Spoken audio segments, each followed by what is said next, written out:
Hi, everybody. This is the Hungry Math Professor here, and I'm going to be giving a talk entitled "Logic and the Early Analytic Philosophers." So, what's my goal in this talk, or what's my motivation? Well, there's this question that kind of came to me while reading the Philosophical Investigations this summer by Wittgenstein, and I kept asking myself, what is reason and what is it good for? Because in some sense, I think I've always taken reason, and just leave it vague for now, for granted. And it's one of these moments where you kind of want to take some time to reflect and think about what is this thing that I'm taking for granted, and what do I think it is good for, and why do I believe in it? So just to be clear, I am someone who continues to believe in reason, but also knows that this word is quite amorphous and can be used to mean so many different things. So I want to at least give you some idea of what I think this word can mean in practice. And in particular, I'm going to tell you the story of how, in particular, logic came to develop in the late 19th and early 20th century via the early analytic philosophers. So I think one answer to this question via logic, but in philosophy, goes as follows. We want the structure of an argument should consist of a number of premises and a conclusion. So for instance, here are five premises. This is just like a toy argument, not one that we should find terribly interesting, but it is like a little exercise or like a little logic puzzle, if you will, to see what these premises imply. And I don't want us to spend a lot of time playing with this puzzle per se, but you can kind of play with this, even if you never studied logic. I think there's sort of something intuitive about it. So premise one says that all men are either wise or foolish and not both. Socrates is a Greek philosopher. Premise three, Socrates is a man. Premise four, Greek philosophers are either wise or sophists and not both. And if you're both foolish and a sophist, then you're not a Greek philosopher.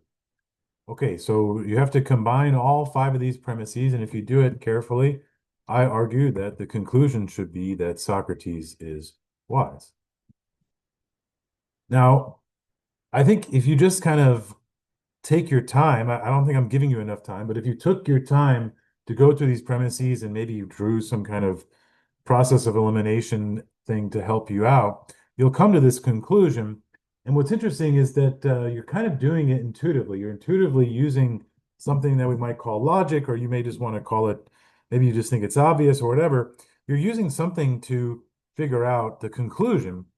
And in philosophy, some have felt that it's necessary to be more careful about what it is that you're using to be, to give a precise structure and method to understand what you're doing when you go from these five premises to the conclusion. But this is what the structure of an argument should look like. And then we want an argument, or that's the claim, and we want an argument to satisfy two properties. So we want it to be valid, and we say it's valid if the conclusion follows from the premises. The important thing here is when we talk about validity, we're being completely agnostic to whether the premises are true or not. So forget about whether they're true or not, and just assume that they are true. And if they are true, does the conclusion follow the premises? So we call this truth preservation. So validity is about truth preservation, and then soundness is about whether the premises are true. So, but we want to separate these two um, questions from each other, these two properties of an argument, because we'll see that they can be handled very differently. So this distinction is quite important in the discussion of an argument. And of course, ultimately, we want our arguments to be both valid and sound. But oftentimes we can check validity, and soundness is a more messy issue. So, but this brings up two very natural questions. How do we know when the conclusion follows from the premises? When do we know that an argument is valid? And how do we know when the premises are true? Like how do we know when the argument is sound? Okay. And in this talk, we're going to spend most of the time discussing question one, sort of the historical development of the answer to question one, and then looking at what that looks like in practice a little bit in philosophy. and then we'll spend like the last 5 minutes of the talk discussing question two. So the answer to question one is logic. And so how do we know when the premises follow from the conclusion? Well, we apply the rules of logic. Well, what are the rules of logic, right? Okay, well, Aristotle in 300 BC time is attributed with starting the formal study of logic. There's an important word here, formal, right? So what I'm trying to say is it's not that we're claiming that people before Aristotle weren't logical. Um, some were, some weren't. That's a different claim. It's just that they didn't necessarily feel the need to formalize what is meant by logic. So that Aristotle's the first one to like put some formal rules down and to try to systematize what is meant by logic.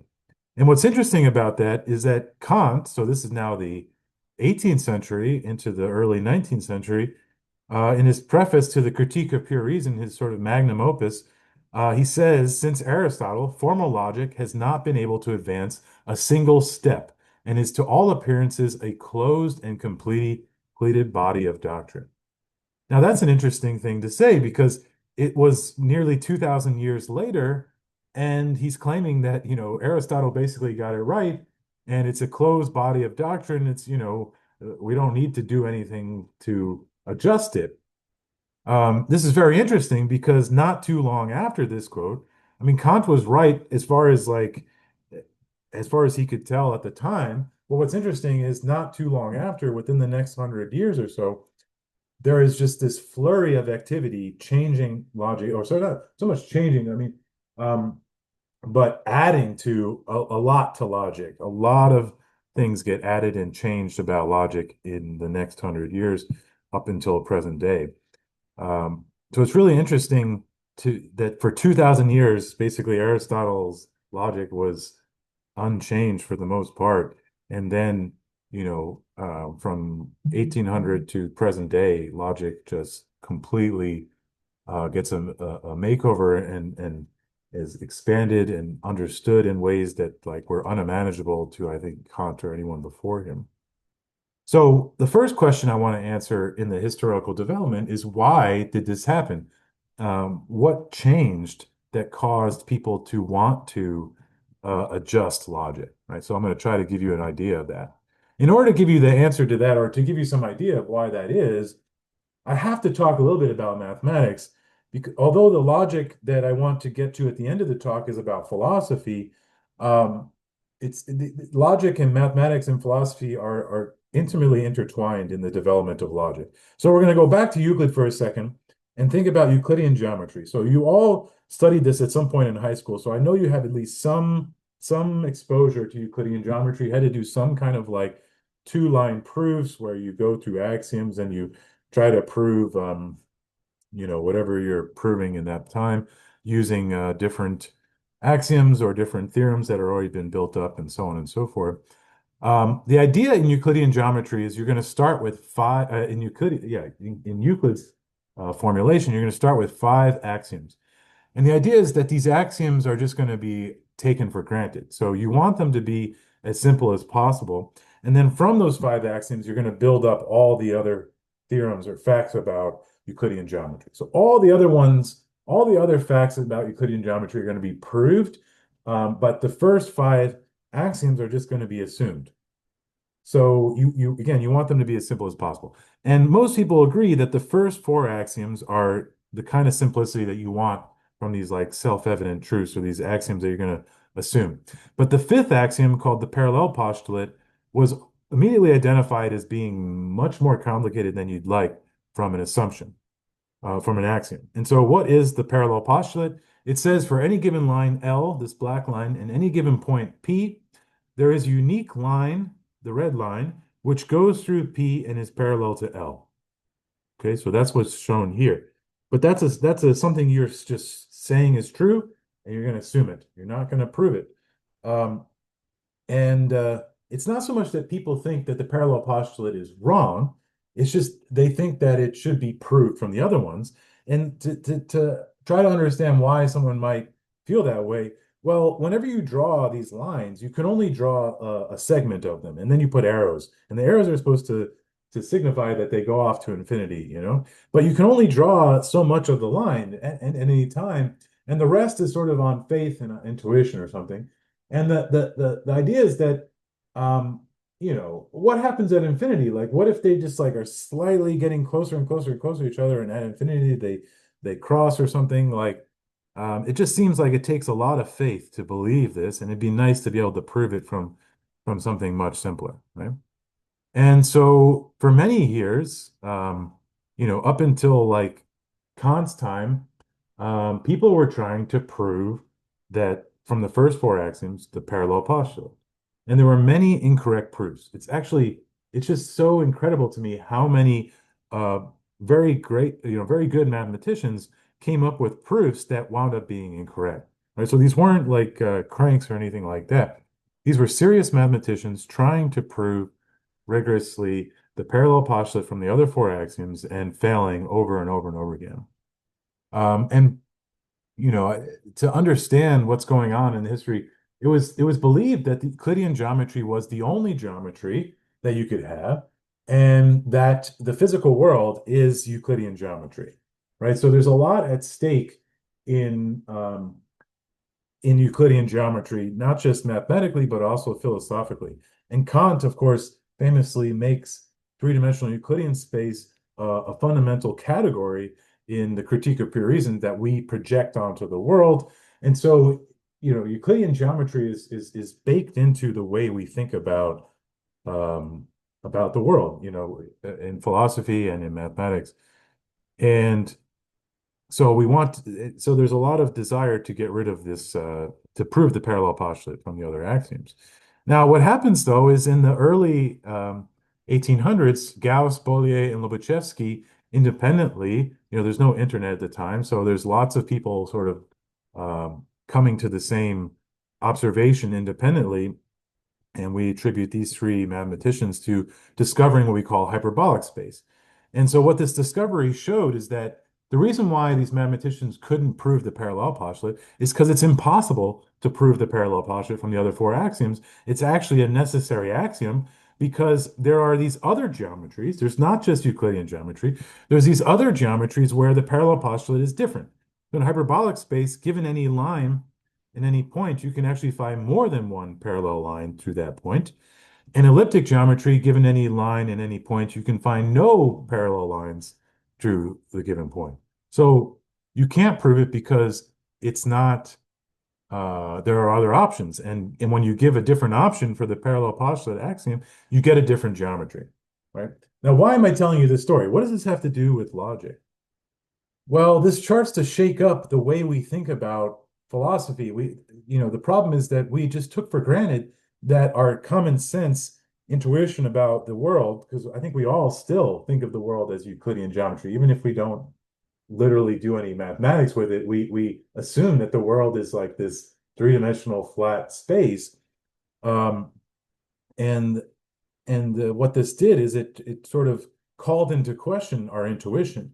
And in fact, general relativity, Einstein's theory of gravity, tells us that we should not expect our world to be Euclidean geometry. So it's not just that we have multiple options, we also just expect now that the world is not like three-dimensional Euclidean geometry. Um, and so this called into question intuition and common sense and started to cause us to want to ground our facts about the world and our facts in philosophy in something else, right? We don't want to use our intuition about the physical world anymore. So what can we ground philosophy and mathematics in so that we can be certain that mathematics is true, so that we can be certain that our philosophy is true? So this just starts to break up our everyday assumptions about how we should do philosophy and how we should do mathematics. Okay, but this continues. So George Cantor comes along. This is a mathematician, and I can't show you why he's motivated to do this. He has a motivation. It's not just for the fun of it, but he's motivated to study different sizes of infinite sets. And in particular, he's able to show that the natural numbers, which is just like the counting numbers, 1, 2, 3, 4, 5, so on, and the real numbers, the set of all decimals, so any number you've written as a decimal, but any number you can think of writing, pi and e and any fraction, all these kinds of things. Any number like that is in the real numbers, and he shows that the natural numbers are a different size of infinity than the real numbers.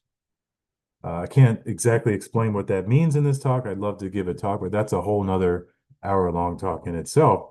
Beautiful, beautiful ideas, I think. But it doesn't stop there, right? So the natural numbers are a different size of infinity than the real numbers. And then you can continue this hierarchy of infinite sets. So then there's something called the power set of the real numbers, which is a larger size of infinity than that. Then you can continue, take a power set again, get a larger size of infinity than that. And this doesn't stop. There's a whole hierarchy of different sizes of infinite sets. Now, when Cantor publishes this work, mathematicians at the time just were not a big fan. I mean, not everybody, of course, but a lot of mathematicians just thought this was nonsense, just garbage mathematics. It's completely devoid of any intuition. It's completely divorced from the physical world. Like, what are you doing? You're bringing math into a bad direction. It's just come nonsense. Why are they feeling that way? What are they worried about? Again, it's tied to the same issue that I was talking about with Euclidean geometry. They're worried that mathematics is getting divorced from anything that we can understand in the physical world. And so what makes these ideas true? Like what makes them solid anymore? If you have nothing intuitive to tie them to, nothing physical to tie them to anymore, what are you doing? And so it's at this time in history that math starts to become a little bit more separated from the physical sciences. Of course, up until this day, math is still used in the physical sciences, but they have become sort of more and more separated over time. And one place to start this story is with Cantor's set theory. So again, if you want to embrace Cantor's set theory, then you're going to want to ground it in some kind of foundation that can make you feel like it's solid truth again. You can't ground it in the physical world anymore, so you need something else to ground it in. Okay, so the answer is going to be logic, and Frege is going to be Frege is the one who's attributed to, understanding that logic could be the right tool to ground mathematics in to sort of fix some of these theories that are no longer grounded in physical intuition anymore.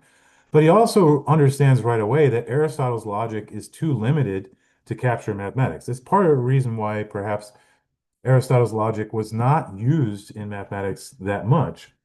And so Frege understands right away that we need to be able to deal with variables. Like one of the issues with Aristotle's logic is it doesn't really have any way of dealing with variables in a way that can capture mathematics. So I can't show you all that he does to expand upon Aristotle's logic, but he expands upon it quite a bit and adds variables and quantifiers and lots of other things.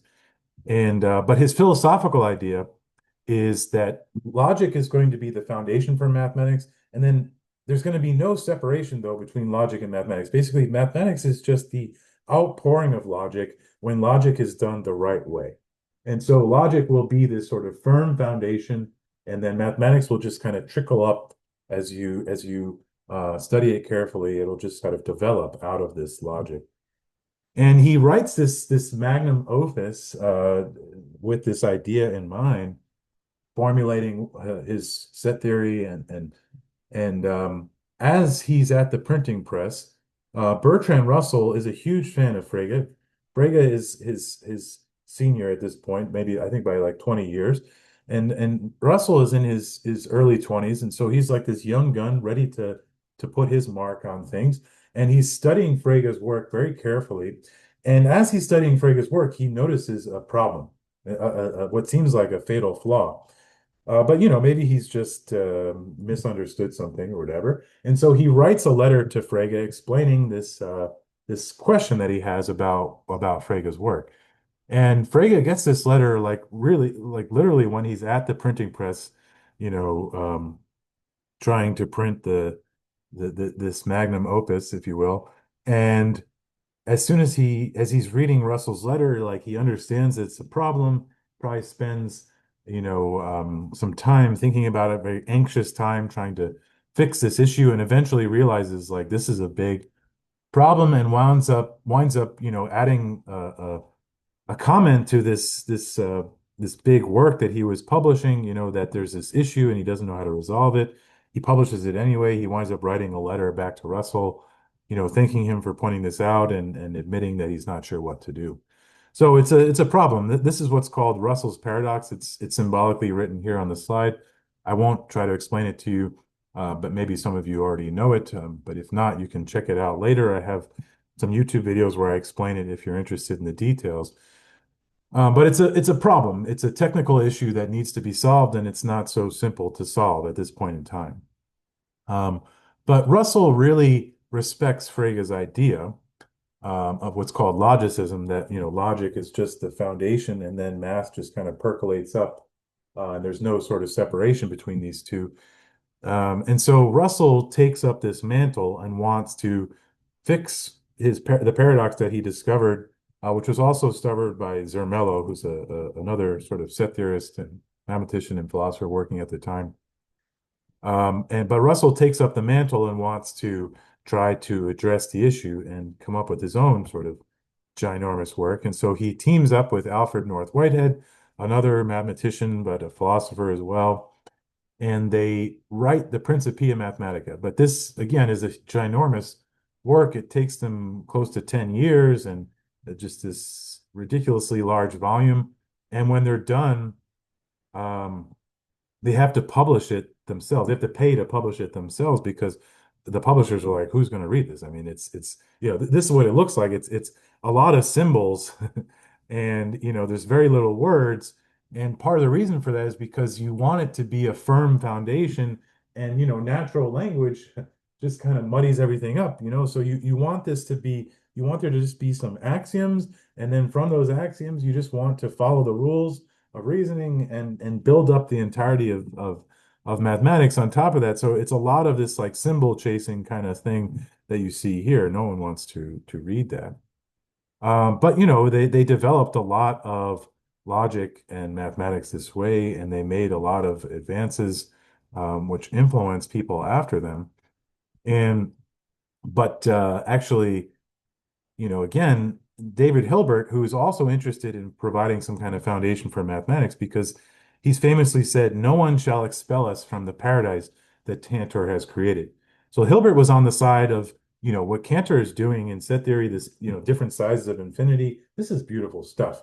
We, as mathematicians, should embrace it and not be scared of it. This is the future of mathematics in some way, or at least it's part of the future of mathematics. And so he recognizes, though, that if you're going to embrace Cantor's set theory, then you're going to need to, again, you're going to need to find a firm foundation for mathematics because you can't ground it in the physical world, right? And so Hilbert puts out a challenge to the mathematics community to put out a foundation. Now, what's interesting about that is he puts out this program after Russell and Whitehead finished their Principia Mathematica. So this is a clear slight to the Principia in some sense, because he's saying that didn't do the job. That did not address the philosophical issues that Hilbert identifies. And so he puts out particular, he doesn't just put out a program, a challenge to the mathematics community, he also tells them what a solution to his challenge needs to satisfy certain properties and needs to address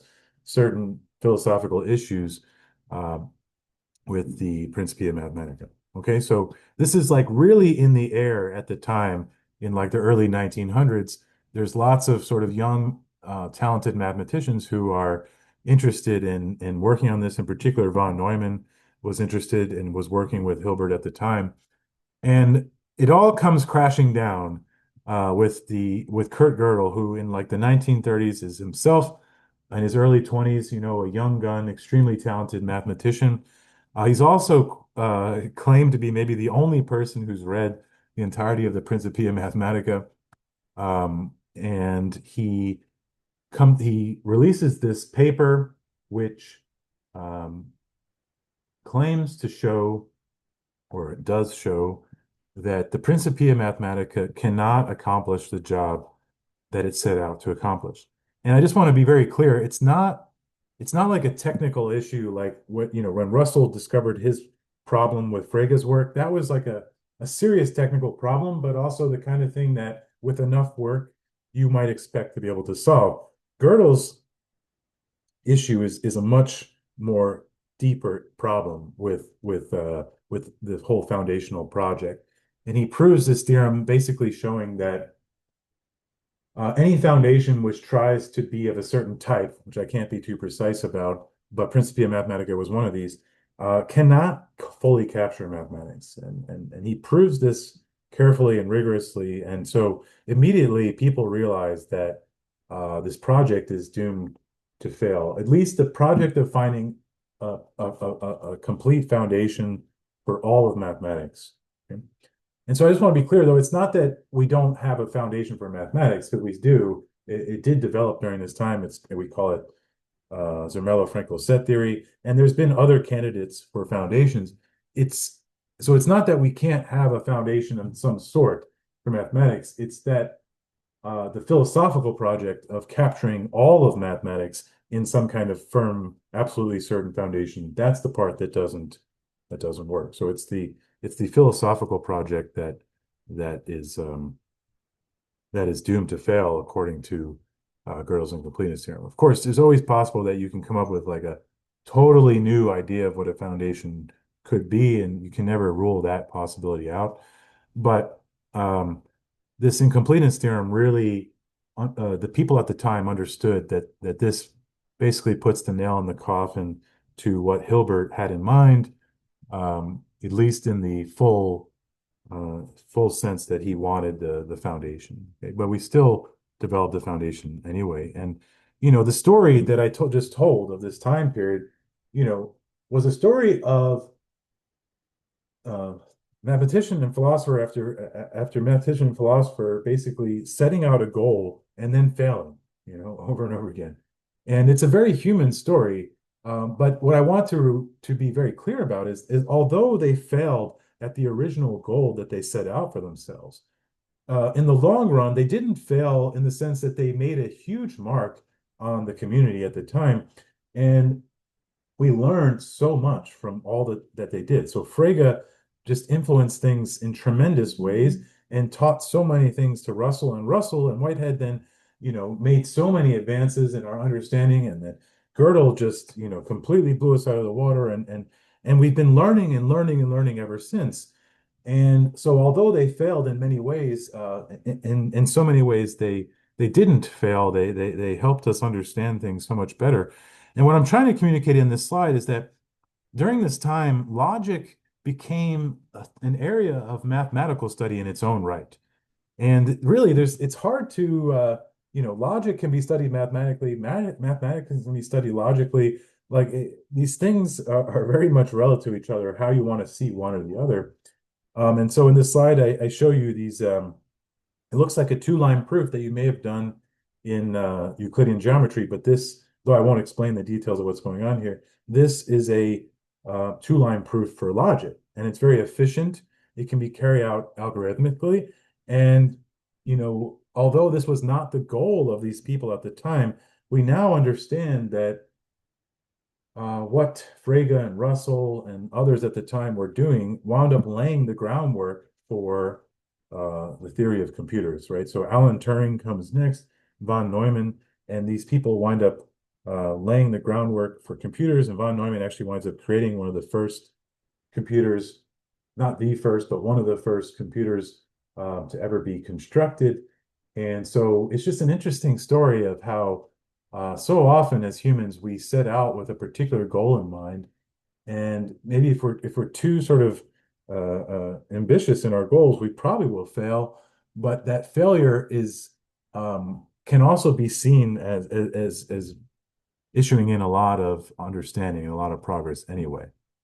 So that's the story, at least part of the story of logic, and why logic got such a huge makeover in the early 1900s, and it's continued to this day. We have a very, very deep understanding of logic. There are still mathematicians who study mathematical logic and set theory. You can, have colleagues at at the CUNY Graduate Center who do this kind of work. It's really beautiful stuff. And okay, but now I want to make the transition. So there I gave you an idea of why logic, why there was such a flurry of activity in logic, even though there wasn't for like 2,000 years since Aristotle. And now I want to try to give some kind of idea of what's going on when you apply logic to philosophy, because that becomes much more complicated, right? Because in philosophy, we want to use natural language. We want to use, English or German or whatever language. We want to use our natural languages to communicate about philosophy, but natural language is extremely imprecise. So we need to make some kind of bridge between natural language and formal logic. And so in philosophy. And so I'm going to give a disclaimer here that I'm going to take what is often called standard logic or classical logic for granted.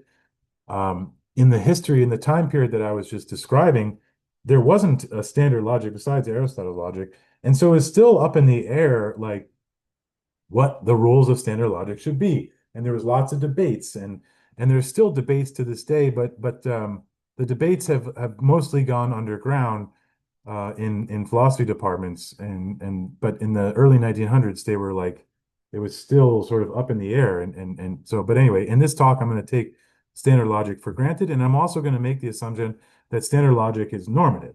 I'm making the assumption not so much because I that's my philosophical view, but because I think we might as well assume it's normative for the reasons I'm going to get to at the very end of the talk to make a strong point that I want to make, but also because I think the early analytic philosophers see it as normative. And so we want to sort of take on their point of view and see what that leads to. And then, the foundational rules of standard logic, this was laid down by Aristotle, is the law of the excluded middle. Every statement is either true or false. And so every premise and conclusion in an argument is either true or false. And there's no, the excluded middle means there's no middle option. But I will say, like, a lot of the non-standard logics allow for a middle option. And we also understand non-standard logics like super well at this point. There's lots of like technical textbooks written understanding these non-standard logic. But anyway, in standard logic, every statement's either true or false. And the law of non-contradiction, it says that no statement can be both true and false. Then there's also non-standard logics that allow for this kind of contradictions and things, but we're not going to do that.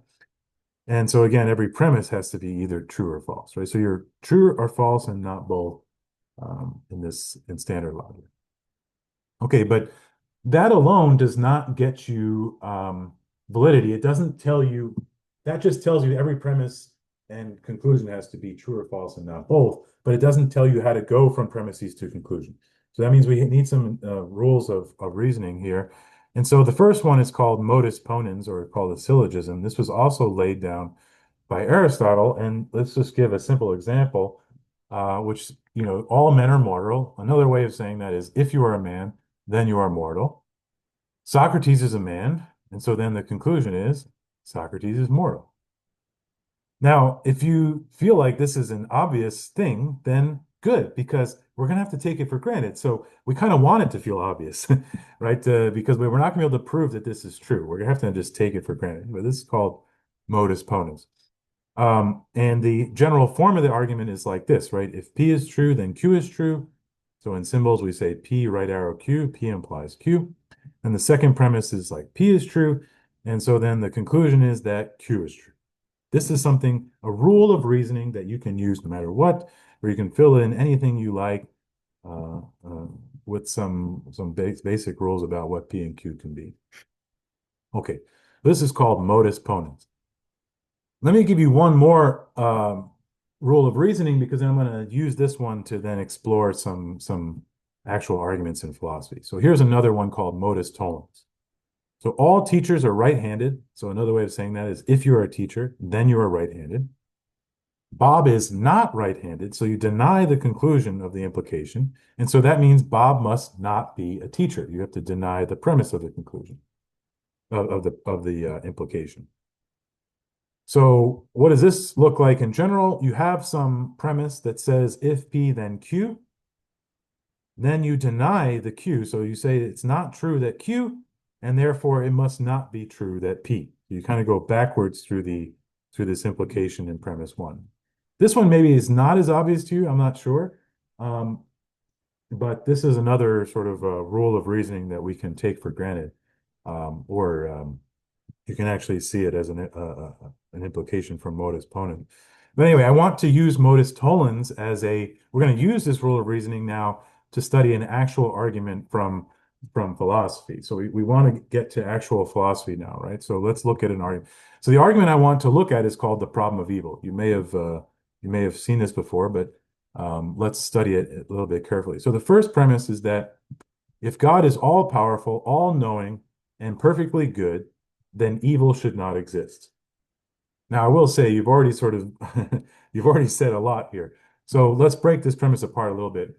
If God is all powerful, all knowing, and perfectly good. Now, why would someone want to say that God is all powerful, all knowing, and perfectly good? Right. So this is already things that theologians want to say, like people who are trying to defend Christianity or possibly defend some other religion. But I'm going to stick to Christianity because that's the religion I know best. These people who want to defend Christianity often want to assert that God is all powerful, all knowing, and perfectly good. Why? Because God is supposed to be the unmoved mover. He's supposed to be the first cause. You don't want it to be the case that this question of, okay, you say God exists, but then who created God, right? You want to avoid that sort of regress to just a chain of gods going up and up and up. And so the way you try to address this regress of needing more and more gods is to claim that God is somehow all, that's why you claim he's all powerful, all knowing, and perfectly good, because then that somehow seems to close off the regress. And you don't need another God to create this one because this one is somehow the first cause or the unmoved movement. Okay. But the first premise is saying that these two things are incompatible. If you have an all powerful, all knowing, and perfectly good God, then evil should not exist. Okay. But now we're going to do the opposite. Remember, we're doing a modus tollens argument. Evil does exist. And the beauty of premise two is that no one's going to deny premise two, right? Premise two is so simple. Everyone knows that premise two is true. So we immediately avoid the soundness issue with premise two. Premise one, though, is a different story. That's a little bit thorny, right? That you might not agree that premise one is true. But anyway, premise two is clearly true. And no one's going to deny that evil exists, I think. And so then by modus tollens, therefore, an all-powerful, all-knowing, and perfectly good God does not exist. And there you go. God doesn't exist. Right? So this is a modus tollens argument. Atheists like to give this argument. I forget actually who the first person to give the argument was, but famously Leibniz, um, who believes in God, wants to give a counter argument to this. So I'm going to show you on the next slide Leibniz's counter argument. Before I do that, I just want to point out that premise one is quite loaded. And so the first thing that you could think about, and this is what I would say is the benefit of logic, is that when you lay things out carefully in premises and conclusions, and you're precise about your language, oftentimes you can survey the argument and see possible counter arguments or see possible stronger arguments. And so that's one of the benefits of being systematic like this, I think, is to be able to see sort of creative choices that you have in making new arguments. So one possible choice you have is to amend premise one or amend your properties of God by denying that God is all powerful, all knowing, or perfectly good. Of course, anytime you do something like that, you always have to face the consequences. So you have to worry now about this infinite regress of gods being necessary, but possibly, maybe God not being all powerful is fine. Like maybe there's something a way out there, right? Or maybe God not being all knowing is okay in some way, right? So anyway, theologians have explored these possibilities, and that's not the argument we're going to look at, but that is a possible argument. But the argument I want to look at, which tries to counter the problem of evil, is given by Gottfried Leibniz first, and then the modern philosopher who's done a lot of work with this is Alvin Plantinga. He's still alive, um, and he's done a lot of work sort of beefing up Leibniz's argument. So I think the one I'm going to give you here is Plantinga's like variation on Leibniz's argument. But as far as we're concerned with this talk, I'd say you might as well just kind of think of it as being equivalent here, though you can look in the details of what makes them different if you like later. So premise one is just putting all the properties of God together. And then premise two, again, is just saying evil exists. And so again, the beauty of premise one and two is that most theologians who want to argue for the existence of God are going to take premise one and two for granted. And Alvin Plantinga is someone who wants to believe in God. He's a Christian philosopher, so he's happy with premise one and two, and he also knows that the atheist is happy with premise one and two, because even though the atheist doesn't believe in God, they're completely happy to put all these properties on God to try to argue against it. So they're good premises in that sense. Now, premise three is where you might want to argue. So he says there are possible worlds that even an omnipotent being cannot actualize. So even though a God is all powerful, it doesn't mean that there could be these sort of like logically possible worlds which couldn't be physically brought into being. Okay, so that's what premise three is saying.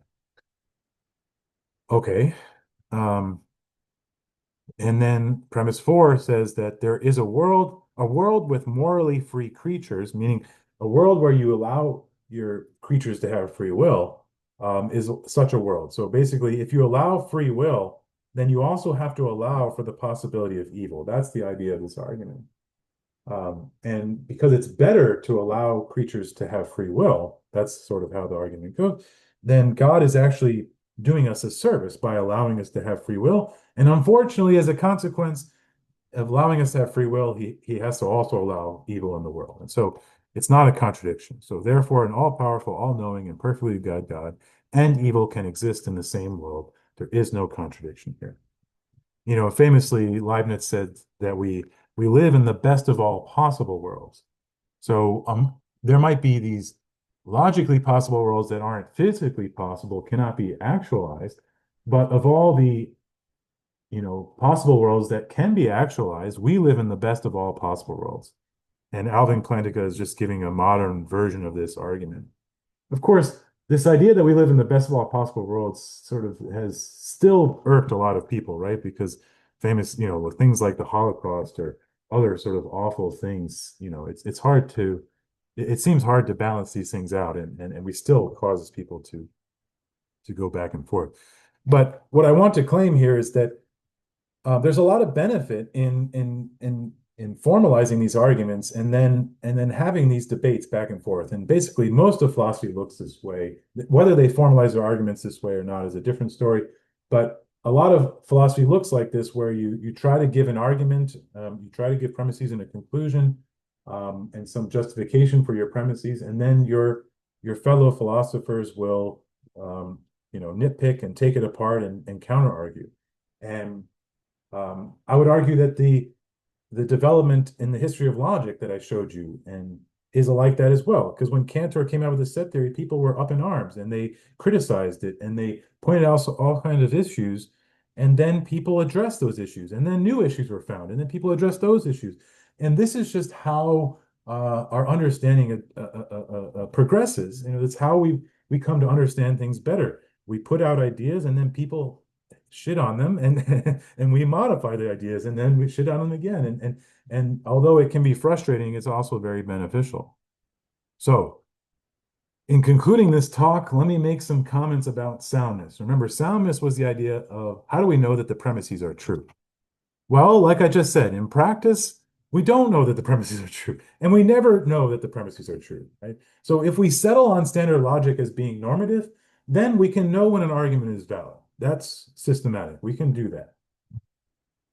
But soundness is a much thornier issue. We never really know when the premises are true. And so instead, what we do is we give arguments for the premises. So it becomes like stacked on top of each other, right? You have the formal argument with premises and inclusions, and then you have the informal argument where you argue why the premises are true. And then you go back and forth with your fellow philosophers or your fellow scientists or mathematicians or whatever, your fellow lawyers or whatever. This is the kind of thing that just kind of it's iterative. But implicit or explicit in the early analytic philosophers and many philosophers in general has been this desire to do better than that, to somehow um, have reason lead us all to the capital T truth and have us all agree and have be no room for ambiguity, right? This has been a desire of many philosophers, many mathematicians, and certainly I think the early analytic philosophers in one way or the other were trying to sort of create reason to be uh, devoid of ambiguity. But and this is what's called foundationalism, where you try to put a firm foundation of self-evident truths and build everything up from there. And Descartes is famous for this, for trying to ground all of philosophy, and I think therefore I am. Kant famously did this in a very different way in the Critique of Pure Reason. Russell famously did this with the Principia Mathematica, but also in logical atomism, and similarly the early Wittgenstein. The logical positivists tried to boil all of philosophy down to its empirical science, and Husserl tried to take up Descartes' mantle and do things much more systematically. So, and this is not an exhaustive list of the number of mathematicians and philosophers who've tried to provide a absolutely certain foundation for philosophy and mathematics. But what's different, I think, about the early 1900s and Girls' incompleteness theorem and the different developments there is that for the first time, a real nail in the coffin was delivered. And because we studied logic so systematically and we understand it so, the ins and outs very mathematically now, it's just really hard to be a foundationalist anymore. Now, don't get me wrong. I'm sure there'll be foundationalists because these things never completely go away. But it's just really difficult now to be a foundationalist anymore. And these early analytic philosophers, I think, who at least certainly Russell were trying to be foundationalists, I think sort of couldn't any longer, right? You just couldn't succumb to the ridicule or the understanding of logic any longer. And so, uh, the point is that radical skepticism always you can always be a skeptic and and and there's no such thing as a self-evident truth, basically. Even Aristotle put down the law of excluded middle and the law of non-contradiction, and even then he immediately was ridiculed by people that this doesn't make sense. So there has always been skeptics, and so there's never really a self-evident truth. It doesn't exist. The skeptic always has the upper hand, and so I like this. In the later Wittgenstein, who rejects this sort of foundationalism ideas. He says, explanation comes to an end somewhere. And where explanation comes to an end is not self-evident truth. It's just something that you take for granted, something that you're happy to take for granted, and something other people are willing to take for granted because even though we're very different in a lot of details, we're not so different that we can't find anything that we have in common. Like humans are not so different that we don't take at least some things for granted. And so explanation comes to an end somewhere, and there's nothing we can do about that. We just, um, there's no lockdown argument against the skeptic. You just have to start somewhere and hopefully convince other people to start there too. And what's interesting is that this talk was about logic and the early analytic philosophers, but then the later analytic philosophers, like the late Carnap, the late Wittgenstein. I'm saying late before their name because they really changed their views in the second half of their philosophical lives. And then Quine, Davidson, and Rorty, all these sort of later analytic philosophers, in varying degrees, just much more embrace a much more flexible position on logic. They still are champions of reason, champions of logic in their own different ways, but they have to embrace a much more flexible view on what logic can do and what reason and rationality could possibly accomplish. And it's these later analytic philosophers in particular, I'm a big fan of Quine and the late Wittgenstein, but all of these later analytic philosophers are really my favorite philosophers because as a mathematician, I also have this foundational tendency. I want things to have a foundation. I want it to be absolutely certain, but I have a very hardcore expectation of what that certainty needs to look like. I don't want to have to compromise on what that foundation should look like, and so I'm forced to embrace the something much more flexible, like what like Quine, for instance, and these other late analytic philosophers um, formulate. And so, in closing, let me just make some conclusions about this. Logic cuts down the solution space, but remains flexible. So I feel like oftentimes in philosophy, we feel like we have to make a choice between being logical or being something else, I don't know, existentialist or some other kind of philosophy or something like this. And I just think that this is just not the case, that logic is flexible enough to handle all the philosophies in one way or another.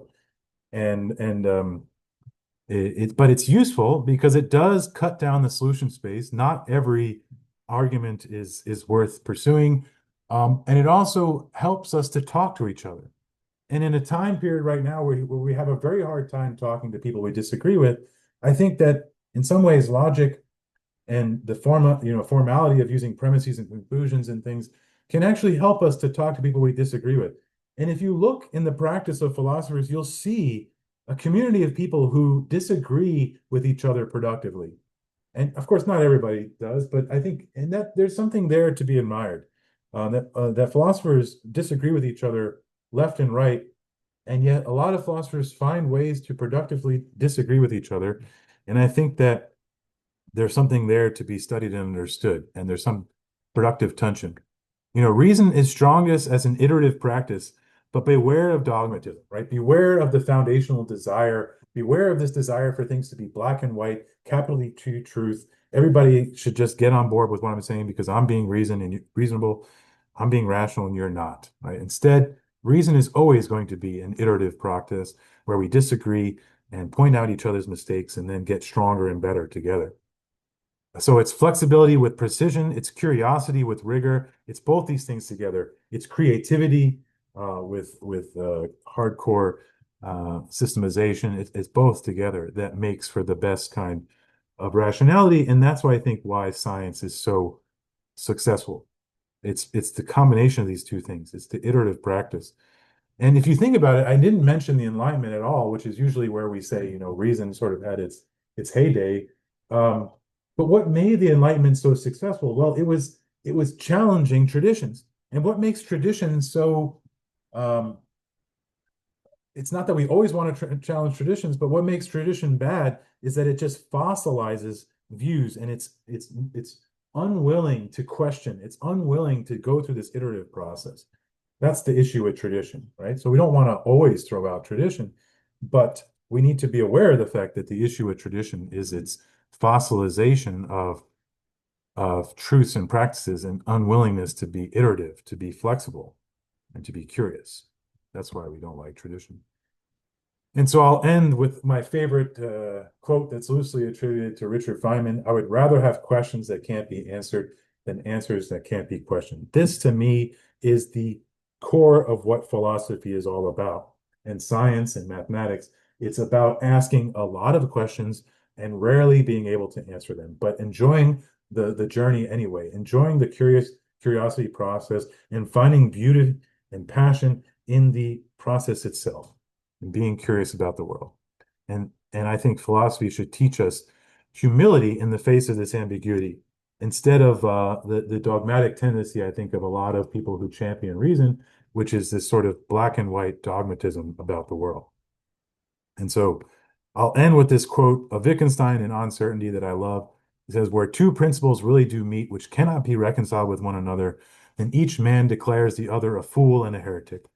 I think we've all had this experience when we're being logical, we're being reasonable, and we have someone else that we're arguing with that is being logical and reasonable, but has a very different conclusion.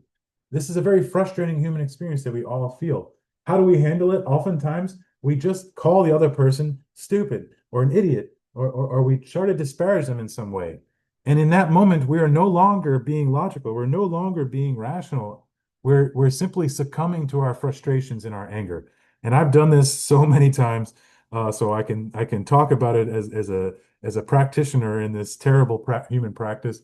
But I think it's important for us to reflect on that fact. And I'm going to do it again, and so are you. But let's reflect on what's wrong with that and try to learn from it and try to embrace the humility that I think philosophy can teach us when we realize that, logic is a useful tool, something we should keep on using, but it will not sort of give us black and white truth, and we just have to make peace with that. Okay, so thank you very much for your attention. I hope you learned something, enjoyed this talk, and uh, I hope to talk to you again in the future. Thank you.